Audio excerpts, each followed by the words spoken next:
Howdy who, all my stock market gamblers. Welcome today. I'm Tall Mike. It's Friday. We made it to Friday, March 12th. All right, what's going on? We got the Dow up at new record high, new record high, new record high, but the Nasdaq's having a little bit of a problem today, down over 200 points. Now, will we go back and retest that low on the Nasdaq, the recent low? I think we will. We'll see what happens next week, but Nasdaq's still giving a little bit of a problem, kind of pulling the market down. What I want to talk today about is real estate. Real estate's exciting. You know why the Nasdaq is pulling back today? Well, it's because the 10-year yield crept up over 1.6%.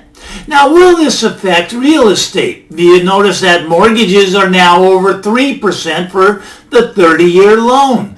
Will this send real estate market down? We'll see. 3% is still cheap. That is cheap. I mean, normal rates are, if they normalize, it'd be around 6%. Now, that would do some damage to the real estate market. Now, here's what I find fascinating. Commercial real estate. The value of a shopping mall. Let's start with that. Okay, so as the value of the shopping mall's gone down, well, actually, if you had to sell one right now, they're down about 50% from before COVID. COVID has knocked the value down. Now, why is that? Well, the tenants aren't paying the rent. They can't pay the rent to the landlord. So the landlord is having these shopping malls that they need to get money coming in from, or they can't make their mortgage payments. There's a loan payment on the shopping mall. Well, Simon Property Group has actually been walking away from their non-performing malls. But if you have a shopping mall, you'd be very wealthy. But you'd have to sell it for half off right now if you had to sell it. Now, that's interesting to me because, when I look at the housing market, the housing markets are at record highs. There's no half off there. Now, here's just something I think about. Has the housing market already crashed, but it's really being kept up artificially high by, the forbearance? We don't have to pay our mortgages. The eviction moratorium, 30 million people we can't evict. Now, this is what's really fascinating to me. Let's say you're a private landlord. Let's say you have maybe you got 3 houses that you rent out, 3 small single-family houses, and you have mortgages on each house to pay. You have to pay the bank. But for some reason, you have to give away these houses for free right now. People do not have to pay their rent to you. You are in the business of renting properties, but yet you have to give away your goods and services for free. I don't know of any other business like that has to give away their goods and services for free, mandated by the government. Look, if I walked into Walmart or Target and I just started picking everything up and started walking out the door, they'd probably stop me. They'd say, hey, you got to pay for that. I'd say, no, government's going to pay. Government says I don't have to pay. It's free. It's all free. Well, that's what they're doing to these poor landlords, and these landlords are getting upset. They're getting upset because they got mortgages to pay. They can't pay them. They're getting upset with their tenants. There's going to be fighting. There's going to be gunshots. There's going to be people hurt. Look, this is unconstitutional that the landlord is forced to give away their goods and services for free. I don't know any other business that's like that. And is it going to come to an end anytime soon? I don't think it is. You know why? Because the forbearance just got extended. Out till June. And it's probably going to get extended from there till September. They're going to keep extending it.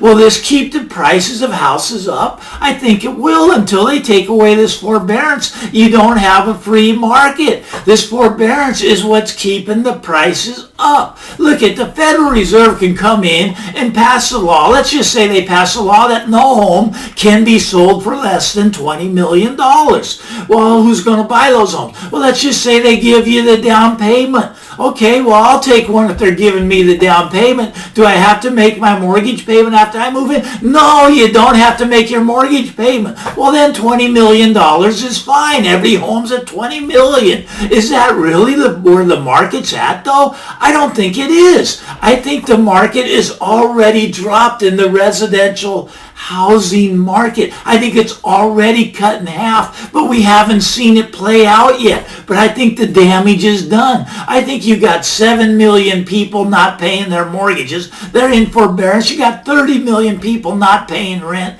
They're on eviction moratoriums. This is not going to end well. What's going to happen when it ends? Well, first of all, I don't think they can let it end because it's going to cut the price of houses in half. Half, I'm telling you, half. They cannot let this end. So they have to keep everybody in their home, not paying the rent, everybody not paying the mortgage. If they make them pay, what happens? We get a tsunami of houses are going to hit the market all at the same time. I'm not just talking a million homes. I'm talking several million, 3, 4, 5, 6 million homes coming on the market for sale. It might be worse than 50% off. Would I buy a house right now? Would I? I'm a real estate broker. A lot of you know that. But no, I would not be a buyer of a house right now. I think they are artificially high. I think the real price is about half of what they are, but they are just afraid to let that happen because what happens when houses go down?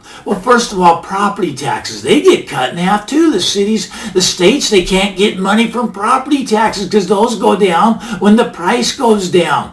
Okay, so they cannot let this crash. They cannot let this fall. What happens to the consumer? The consumer uses his house to go get money. They use it like an ATM to go out and go shopping. That's where the money's coming from. Let me refi, let me refi, let me refi. Well, right now we got rates starting to go like this. They're starting to go back up. Refis are starting to go like this. People can't pull the money out of the houses. How long is this going to play out? Well, we know it's going to play out till at least June, and that's just the end of the forbearance. Let's say forbearance ends in June. Well, you got another 9 months that they're not going to pay their mortgages. Because say someone started forbearance in June, they get to go another year.